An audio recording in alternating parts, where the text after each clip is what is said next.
Salut, je m'appelle Kelly et je te souhaite la bienvenue sur mon podcast Fille Expat. Ma mission, c'est de t'aider, toi, en quête d'épanouissement, à te préparer à sauter le pas de l'expatriation. Comme tu vas pouvoir le découvrir très rapidement, je suis partie à la recherche de femmes qui ont vécu l'expatriation et qui ont bien voulu partager avec moi, mais surtout avec toi, leurs expériences. Elles vont également nous parler de leur situation avant de prendre cette grande décision et leurs derniers moments juste avant de mettre les voiles. J'espère vraiment que tu vas pouvoir te retrouver dans certains de ces témoignages et je te promets d'essayer au mieux d'interroger un maximum de profils différents. Je ne vais pas t'en dire plus et je te souhaite une très bonne écoute. Alors les filles, avant de démarrer l'interview, je préfère tout de suite vous prévenir que jusqu'à la 5e minute, vous allez remarquer qu'il y a une différence de volume entre notre invité et moi. Vous allez certainement pas me croire, mais en fait son chat avait sa patte sur le micro du PC. Et malheureusement, on ne s'en est pas aperçu tout de suite. Bref, toutes nos excuses par avance, mais croyez-moi, vous n'allez quand même pas regretter d'écouter ces prochaines minutes. Bon alors, même si je connais ton prénom, est-ce que tu pourrais te présenter à nos auditrices et nous dire ton prénom, ton âge actuel et la ville où tu te trouves? Bien sûr, donc mon prénom est Sarah, mon âge c'est 31 ans et la ville où je me trouve actuellement est Montréal. Ok, donc le Canada. Est-ce que tu peux nous dire depuis combien de temps exactement tu te trouves au Canada? Oui, ça fait 6 ans que je suis au Canada maintenant. D'accord, 6 ans. Et avant d'aller au Canada, peut-être est-ce que tu pourrais nous dire d'où tu viens? Je viens de Lorraine, proche de Metz, donc à la frontière luxembourgeoise en France. Super. Donc, on ne va pas le cacher à nos auditrices, on se connaît. Donc, moi, je suis également de la même région. Donc, pour celles qui ne connaissent pas, on va dire que c'est peut-être pas la meilleure région de France, hein, même s'il y a du bon vin pas très loin. Les frontières aussi qui sont intéressantes, mais voilà, pour trouver des plages ou des belles randos, c'est pas évident. Enfin, on n'est pas là pour se plaindre. Est-ce que tu pourrais nous dire quelle était ta situation perso avant que tu partes? J'étais en couple avant de partir et je suis toujours en couple. Toujours avec la même personne? Exactement. Toujours. Et avant de partir, ça faisait combien de temps que vous étiez ensemble? Ça allait faire 3 ans, D'accord. Et j'imagine qu'il était français aussi? exactement. D'accord. Et niveau professionnel? Niveau professionnel, ben, je sortais de l'école, donc j'avais fini mes études l'année avant. C'était pas la période la plus facile pour trouver un emploi, donc autant te dire que c'était un peu mort niveau professionnel de mon côté. J'ai travaillé avec des amis à moi qui avaient un garage, mais c'était comment dire, un petit jobbing à mi-temps qui me permettait d'avoir un peu de rentrée d'argent, mais rien de très folklorique à l'horizon qui se prévoyait pour moi. Donc, j'imagine qu'à l'époque, ton copain et toi, vous étiez certainement installés ensemble? Oui, exactement, on était en appartement depuis quelque temps déjà. D'accord. Et donc, comme tu l'as dit, vous sortiez de l'école. Donc, niveau argent de côté, parce qu'il y a beaucoup de nos auditrices, ils se demandent avant de partir financièrement comment ça se passe. Est-ce que tu vas pas nous dire combien, bien sûr, ça ne regarde pas, mais est-ce que tu avais une grosse somme d'argent ou est-ce que comme tout étudiant qui sort de l'école, tu démarres la vie active? Ben, en fait, j'ai eu la chance de travailler en même temps d'être aux études dans une belle enseigne de restauration rapide qu'on connaît tous. Et donc, ça m'a permis finalement de m'aider financièrement pour cette nouvelle aventure. D'accord. Au niveau des biens immobiliers, est-ce que vous aviez acheté beaucoup de choses ou c'était surtout de la récup? C'était surtout des meubles électro, puis des choses de la vie courante, mais après, il n'y avait rien de trop spectaculaire. Euh, les voitures, ben, ça s'est fait que lui, il a eu un accident avec, donc c'était assez radical. Puis moi, je l'ai gardé un petit peu, je l'ai gardé quelques années après, en fait, parce que je l'utilisais quand je rentrais voir ma famille. Et mon frère, qui était également à l'étranger, l'utilisait quand c'était son tour de rentrer. Donc ça nous a bien servi pendant quelques temps. D'accord. Oui, parce que du coup, quand tu rentres en France, ne pas avoir loué une voiture, c'est quand même bien pratique. Tout à fait. Et avant d'être partie, est-ce que tu avais déjà vécu autre part que ta ville d'origine? Oui, j'ai vécu un petit peu à Lille pour ma première année de fac. Donc c'est ça, à 19 ans, je suis partie justement pour mes études. Mais après, j'avais la chance d'avoir de la famille qui n'était pas très loin de Lille. Donc j'ai vécu seule, certes, mais j'ai vécu proche de quelqu'un que je connaissais tout de même. D'accord. Euh, donc oui, tu as vécu à Lille. Bon, c'est quand même pas mal. Ça t'a permis un peu de voir ce que c'est d'être seule. Oui, bah c'est ça. En fait, c'est par ce biais-là que j'ai appris à être autonome et qui a fait en sorte que j'ai pu vivre en appartement plus facilement avec mon copain, et ce qui m'a fait aussi moins peur de partir à l'étranger parce que j'étais déjà 100% autonome avant. Super. Et au niveau de... Donc tu as cité que tu avais un frère. Est-ce que c'est seulement toi et ton frère? D'accord. Et au niveau de ton attachement envers ta famille et ton frère, par exemple, vous étiez très proches ou... Oui. Je vais te dire que je peux être quelqu'un de solitaire, mais j'ai quand même besoin d'être entourée, pas forcément de beaucoup de personnes, mais des personnes qui sont importantes. J'allais voir mes parents plusieurs fois dans la semaine. Puis mes amis, je les voyais quasi quotidiennement, pardon, comme toute fille dans la vingtaine, quoi. On voit ses amis, puis c'est ça. D'accord. Et tu disais que ton frère est parti également à l'étranger. Est-ce qu'il était déjà parti avant que tu partes ou... Mon frère était toujours en France, mais pas dans la ville où on a grandi. Après ça, il est parti à l'étranger, mais l'année où je suis pas partie, il était toujours en France, par exemple. D'accord, bon, ça va, vous avez été sympa avec vos parents, vous n'êtes pas partis tous les deux en même temps à l'autre bout du monde. L'année d'après, lui en Chine, moi au Canada. Donc, Bon, mieux comme ça. Et du coup, donc toujours avant le départ, comment était ton niveau d'anglais? mon niveau d'anglais était moyen.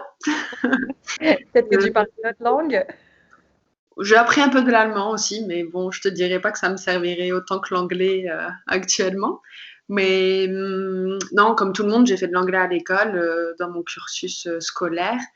J'ai pas eu forcément d'utilité, enfin, du moins, j'ai jamais occupé un emploi qui me demandait de parler anglais entre le temps où j'ai fini l'école et puis je suis partie au Canada. Donc, c'était pas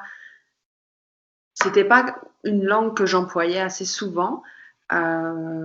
C'est pas non plus pour cela que je suis venue à Montréal, au Québec, que j'ai choisi le Québec, parce que ça me dérangeait pas justement de m'améliorer en anglais. Mais après, c'est ça. J'ai pas. Aujourd'hui, on va dire que je suis pas dans un emploi qui le pratique quotidiennement, mais c'est certain que j'en ai plus besoin que si j'étais, enfin, du moins que Si t'étais resté, exactement. voilà, Si j'étais restée en France. de là où t'es parti. Donc justement, pour en revenir, comment t'es venue en fait cette idée de vouloir partir au Canada et puis pourquoi le Canada et Montréal plus particulièrement? Est-ce que tu pourrais un peu nous donner quelques détails là-dessus? Bien sûr. En fait, le père de mon copain habite au Canada depuis plusieurs années. On avait discuté d'aller lui rendre visite dans l'année 2013. Donc finalement, on est parti, on a fêté Noël avec ma famille, puis le 26 décembre, on a pris l'avion Bruxelles à Montréal et on a été rejoindre son père pour passer un peu de temps avec et puis fêter la nouvelle année ici au Canada. Donc c'est certain que moi je suis venue, j'avais jamais visité le Canada avant ça. Tu arrives avec une province qui est super belle, les gens sont accueillants, toutes les choses sont forcément différentes. Ça reste des vacances, donc ta façon de voir et de penser est différente aussi. Mais j'ai été charmée tout de suite au premier coup d'œil. Donc, ça a été évident de se dire que si jamais on quittait, ça serait pour le Québec. Et puis après, Montréal, c'était pas forcément voulu au début. C'était un point de départ pour se dire justement si jamais on voulait rester, ben, ça nous permettait de voir quand même pas mal tout. Et ben, la vie a fait qu'on est resté puis qu'on y est toujours après 6 ans. D'accord. Et quand tu y allais en petite visite, parce que du coup c'était Noël, Nouvel An, est-ce qu'il faisait froid à ce moment de l'année? Ah bah oui. Je pense que quand j'ai visité Québec, j'allais perdre mes pieds. J'allais dire, est-ce que le manteau que tu as ramené est ton petit manteau français? C'était pas tout le manteau, c'était vraiment les pieds. Je pense que je me suis arrêtée dans un magasin, j'ai enlevé mes chaussures, mes pieds étaient plus froids que le sol. C'est là que je me suis dit, ok, faut que je m'arrête. Mais non, c'est sûr que oui. La première fois que tu arrives, et puis en plus quand c'est l'hiver, forcément, tu t'attends à du froid, mais tu t'attends pas à ça quand même. Parce que là, tu descends dans les moins 40, je pense. Bah, quand tu respires, tu tousses. Ouais. Donc, oui. T'as les sourcils qui gèlent, les cils qui gèlent ou comment ça se Exactement. Pas besoin de mouchoir. Tout est beau. fait? Comme ça, c'est dit. Bon, mais je vois que ça, en tout cas, ça t'a pas refroidi, hein. C'est le cas de le dire. Non, vraiment pas. Et donc, du coup, donc tu es reparti, j'imagine, en France après les fêtes. Oui. Et combien de temps après tu es reparti pour t'installer définitivement? Je suis une fille assez pressée en général, donc je suis revenue en France en début du mois, je pense que c'était le 3 ou le 4 janvier. Entre-temps, c'était le tirage au sort de certains visas pour aller à l'étranger. Donc, je me suis inscrite, c'était à l'époque où il y avait une seule date et puis un tirage au sort, juste ce moment-là. Je me suis inscrite, j'ai été sélectionnée. Je suis partie pour Montréal le 14 février. Ah oui, d'accord. Donc, un mois, ouais. J'ai rendu mon appartement, j'ai vendu toutes mes choses et puis j'ai pris ma valise et je suis partie. Et ben voilà. Donc, j'imagine qu'à l'époque, tu n'as même pas eu le temps de stresser ou d'être énervé, c'était plutôt de l'excitation? Je pense que je suis plus stressée de pas trouver mon chat dans mon appartement que le voyage pour Montréal. Est-ce que tu as quand même eu le temps d'aller t'acheter des bonnes chaussures avant de partir? Non, même pas. Je me suis dit que je ferais ça sur place. Bon, bah voilà, comme ça c'est fait. Au moins, tu sauras que tu achètes ce dont tu as besoin. Je recommande pas aux femmes arrivant à Montréal un 14 février d'attendre pour acheter des chaussures. Oui, c'est pas faux. Non. Bon, j'allais te poser comme question, quelles sont les questions que tu t'es posées, mais j'imagine que tu n'as pas eu trop le temps de te poser des questions, ou peut-être juste à qui je vais vendre mes meubles. Ben, c'est ça, mais non, j'ai pas eu forcément le temps de me poser des questions. Euh, on va dire que ça s'est fait assez rapidement et puis ça s'est fait assez naturellement. Et j'étais un peu insouciante par rapport à la situation. En fait, quand je suis arrivée, j'étais en touriste. Je n'avais même pas encore la sûreté d'avoir mon visa, si on peut dire ça comme ça. Mais j'étais déjà lancée, alors je me suis dit, allez, on saute dans le grand bain, puis c'est correct. Et quand tu es arrivée, enfin, du coup, enfin, on en reviendra un petit peu plus tard certainement, mais quand tu es arrivée, du coup, tu avais déjà trouvé un appartement ou vous êtes arrivé à l'hôtel ou vous êtes arrivé chez le papa de ton copain, justement ou... Alors en fait, on est arrivé avec moi, je suis arrivée 3 semaines avant lui parce qu'on avait un chat en France qu'on souhaitait faire venir avec nous. Donc on s'était mis d'accord que je viendrais plus tôt pour justement régler toutes ces questions pour qu'il puisse venir avec notre chat sans avoir à trimballer de place en place. Après, pour répondre à ta question, moi, quand je suis arrivée ici, j'ai eu la chance d'avoir une fille que je connaissais en France qui était franco-canadienne, qui était à Montréal à ce moment-là, donc qui a pu me loger les quelques nuits que j'ai eu besoin, en fait, finalement, avant de trouver un appartement. Ça a vraiment pas été compliqué. Je sais qu'entre entre 2014 et puis aujourd'hui, il y a eu beaucoup de changements en termes de location et puis d'immobilier à Montréal. Mais pour vraiment, à l'époque, j'ai vraiment pas eu de problème du tout. Même si j'arrivais d'un autre pays, on m'a rien demandé. Pas d'enquête de crédit, pas de documents, pas d'emploi. J'ai juste pris un appartement, je payais au mois, puis ça allait. Waouh! Ouais, Et ça facilite les choses. exact. Et, euh, et pour revenir du coup avant le départ, est-ce que tu peux nous raconter comment ça s'est passé justement d'annoncer cette décision aussi rapidement à ta famille? Comment ils l'ont pris? Est-ce que tu as eu des commentaires négatifs? Ce genre de choses. Oui, à vrai dire, j'ai pas eu forcément de commentaires négatifs, à moins que je les ai vraiment mis de côté, j'y ai pas prêté attention. Mais j'ai pas de souvenir d'avoir eu vraiment beaucoup de commentaires avec des réflexions ou un mauvais jugement. Quand je l'ai annoncé à mes parents, ça n'a pas été quelque chose de dérangeant ou de très surprenant pour eux. Euh, Ils sentaient que j'avais pas forcément ma place là, que j'arrivais pas à trouver un emploi malgré les efforts que je pouvais faire. Donc ça a été naturel de leur dire et puis pour eux ça a été c'est une expérience en fait. Ils m'ont dit c'est une expérience, vis là, puis peu importe ce qui arrive, ça te fera grandir dans tous les cas. Donc j'ai eu plutôt que du positif autour de moi avant le départ. Génial.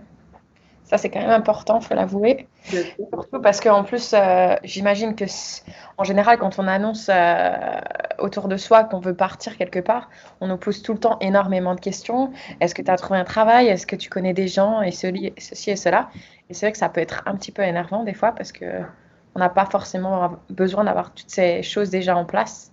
Non, tout à fait, mais après, moi, je restais vague quand même sur le sujet. Je rentrais pas forcément dans les détails de comme quelle façon je vais partir, combien de temps, pourquoi, ce que je recherche. J'ai j'ai vraiment été vague en me disant, de toute façon, si je me fais des plans, je suis pas certaine que ça va se passer de cette façon-là. Donc autant dire juste, je prends ma valise, je m'en vais, puis advienne que pourra, et on verra bien. Eh ben, écoute, c'est très bien. J'aimerais bien être un peu plus comme ça, pour le cas. Et du coup, ensuite, la prochaine question que j'allais te poser, c'est, bon, j'ai envie de demander, est-ce que depuis que tu es ici, parce que du coup, tu es arrivé mais tu n'es jamais reparti, est-ce qu'une seule fois, tu t'es dit, mais qu'est-ce que j'ai fait en fait? Pourquoi est-ce que j'ai fait ça? Oui, je pense que c'est une question que tout le monde se pose, forcément, au moins à un moment. Euh, c'est sûr que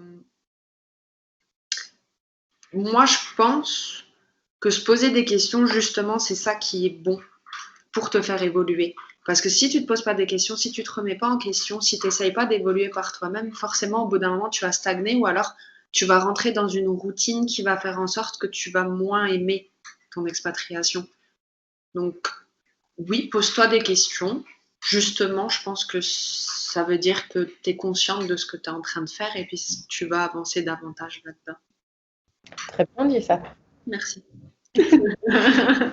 Moi, je vous cache pas, auditrice, que j'étais contente qu'il y a quelqu'un qui s'est posé la question, est-ce que j'irai pas à Toronto? J'aurais bien voulu que sa réponse était oui, mais non, toujours à Montréal. Trop grand, Toronto. Trop grand, trop grand. Oui, mais il y a la plage à Toronto. Je peux t'en trouver des petites, pas très loin de Montréal. C'est pas faux. C'est pas faux. Ouais, donc du coup, toi, tu t'y plais. Ça fait 6 ans. Je sais que tu as changé plusieurs fois d'appartement, mais c'était jamais trop compliqué. Non, ce qui était plus compliqué, c'était les déménagements. Forcément, défaire, refaire et puis de changer d'endroit. Je pense que j'ai déménagé quasiment 4 fois dans une année. Donc ça, c'était un peu compliqué. Mais sinon, ça se fait toujours bien. Je sais qu'il y a eu une pénurie cette année de logements. Moi, j'ai jamais connu de difficulté par rapport à ça. Après, c'est certain que j'ai choisi de ne pas vivre forcément dans les quartiers, dans certains quartiers de Montréal. Mais ça, c'est un choix personnel sur ça. Donc, mais j'ai jamais eu de problème pour me loger ici. D'accord. Et pour trouver du travail, parce que justement, tu disais en France, c'était pas facile. Alors, en France, si tu veux, j'ai pas eu d'études phénoménales. Je suis arrivée avec un niveau, une licence en marketing. J'ai fait un peu de recrutement, j'ai fait de l'administratif un petit peu au Luxembourg et puis j'ai fait un peu de marketing également, un peu de pige et puis ces choses-là. En France, on me disait toujours que j'avais pas assez d'expérience pour le poste que je postulais. Ben, du moins, ça ne se dit pas forcément, mais pour l'emploi auquel je postulais. Ici, ça a été radicalement l'inverse. C'est-à-dire que je présentais mon CV, on me disait « Waouh, t'as fait ça, t'as fait ça, t'as fait ça. Super, t'es polyvalente. » Donc là, déjà, tu te manges une grosse claque et puis tu dis « Mais en fait, ça va, je suis bien ici, je les aime les Québécois. » Parce que tu reprends confiance. Puis il faut savoir qu'au Québec, ton CV est fait complètement de manière différente en France. Ici, tes diplômes, tu les mets à la fin. Ce qu'on veut d'abord savoir, c'est quelques lignes sur toi, tes expériences, tes hobbies et vraiment tes études, c'est à la fin. Parce que c'est pas sur ça qu'on va se baser pour te rencontrer. Versus en France, on le sait tous, tu mets tes diplômes au début, tu as une photo, si tu es célibataire, si tu as des enfants ou pas. Ici, c'est ton nom, ton prénom, ton numéro de téléphone et limite ton adresse. Donc, au moins, le processus de recrutement est complètement différent. On ne va pas te prendre parce que tu as une jolie photo, parce que tu es célibataire et puis on sait que tu vas avoir plus de temps pour un emploi ou quoi que ce soit. Mais c'est certain que je te dirais au début, c'est compliqué parce que c'est pas du tout la même approche. Le recrutement est complètement différent. Et je parle pour mon expérience à Montréal, on ne dira jamais les points négatifs quand tu es en entrevue ici. C'est-à-dire que tu sors de là à chaque fois dans ta tête, c'est bon, j'ai l'emploi. C'est pas tout le temps le cas, mais avec le temps, tu apprends et puis tu comprends qu'en fait, ils veulent pas te froisser. Ils ont été super heureux de te rencontrer, mais t'as pas le profil. On va te le dire très clairement, alors qu'en France, tu vas le savoir, plus ou moins. Si tu as réussi l'entrevue ou si c'est pas passé avec la personne qui est en face de toi. Ici, c'est complètement différent, mais après, il faut l'accepter comme tel. Puis moi, j'ai été activé mon visa fin avril et je pense que j'ai débuté mon emploi en août. D'accord. Donc ça a pris un petit temps, mais j'ai pas cherché tout de suite non plus. C'est vrai que j'ai plutôt voyagé, j'ai profité. Je pense que ça m'a pris vraiment 2 mois à trouver un emploi. D'accord. Et on t'a pas fait passer des tests ou des choses comme ça, c'était juste. Énormément. Ah, si? Oh, énormément. En fait, j'ai essayé de voir large, donc j'ai été vraiment dans les 3 marketing, un peu RH et puis administratif. Et on m'a fait passer beaucoup de tests, ça peut être Office, c'était des tests de français, c'était des tests d'anglais, simplement pour voir ton niveau. Donc, je les ai fait pas mal et puis les agences de recrutement ont pas mal tous les mêmes tests, donc au bout d'un moment, tu as des bons scores. D'accord. Moi, je me souviens avoir passé un test où en fait, ils voulaient savoir si j'avais le profil à travailler en équipe et avec des mises en situation et des choses comme ça. Et c'est vrai que c'est intéressant comme test parce que du coup, toutes les réponses. La personnalité aussi en fonction de certains. Ouais. Mais par contre, même si on t'embauche, on te dira pas ah, au fait, tu sais, ton test, il y avait quelques réponses, c'était pas top. Il faudrait peut-être que tu travailles sur ces caractéristiques ou ces aspects. Je trouvais ça un petit peu dommage parce que je pense que c'est quand même sympa de savoir là où on n'est pas très bon. Exact. Mais c'est très bien. Et ton copain, lui, il a eu aussi des facilités assez facilement à trouver du travail ou? En fait, lui, il est venu avec un visa touriste. De nous deux, j'étais la seule à avoir obtenu un visa. Et à l'époque, les réglementations étaient un peu différentes, je pense, d'aujourd'hui. C'est-à-dire que moi, je devais occuper un poste qualifié pour pouvoir lui donner un visa qui était calqué sur le mien, un visa de conjoint. Donc, c'est sûr que quand j'ai obtenu mon emploi, donc on a pu faire un visa de conjoint. C'est vrai que moi, je cherchais plus dans mon domaine, donc j'ai été un peu plus difficile que lui. Lui, il voulait vraiment s'épanouir ici, puis découvrir les Québécois, le Québec. Donc lui, il a postulé dans des emplois pas forcément euh, qualifiés, mais il s'est fait. On a eu deux parcours complètement différents au début quand on est arrivé ici. C'est que moi, je travaillais pour un office français, donc quasiment, je dirais, 90% de public français. Lui, c'était le seul français entouré de Québécois. Donc, on a eu complètement deux parcours différents au tout début. Des fois, il rentrait le soir, il avait tellement imprégné la façon de parler que je ne le comprenais pas. Donc, donc, au début, c'était un peu compliqué. C'est lui qui m'a appris le québécois à travers les personnes qu'il pouvait rencontrer. Mais c'est ça, lui, il s'est laissé un peu plus porter en se disant je vais découvrir, je vais faire des choses que j'ai jamais eu l'occasion de faire en France avant, puis je verrai s'il y a quelque chose qui me plaît ici. Génial. Et du coup, alors la question qui m'intéresse également, c'est si la Sarah d'aujourd'hui, elle pouvait discuter avec la Sarah, tu sais, celle qui est rentrée en France moins d'un mois et qui est repartie. À ce moment-là, qu'est-ce qu'elle lui dirait? Alors, elle lui dirait Go girl. Keep going. Oui, ne change absolument rien de ce que tu as pu faire. Par contre, renseigne-toi un petit peu, mais garde ce côté insouciant qui ferait en sorte que tu vas pas être déçu de quoi que ce soit. Mais je me serais renseignée quand même un petit peu sur certains points parce que je suis vraiment partie comme rien en fait. J'ai pris mes. Dans le sens au niveau des visas, au niveau du travail ou au niveau... Oui, un peu ces questions un peu plus poussées. C'est vrai que moi je n'étais pas forcément renseignée. C'est après coup que je me suis rendu compte quand justement j'étais face à du public français. On me sortait des classeurs de renseignements pris sur Internet dans des livres ou des forums. Moi, à l'époque, je ne m'étais pas renseignée comme ça du tout.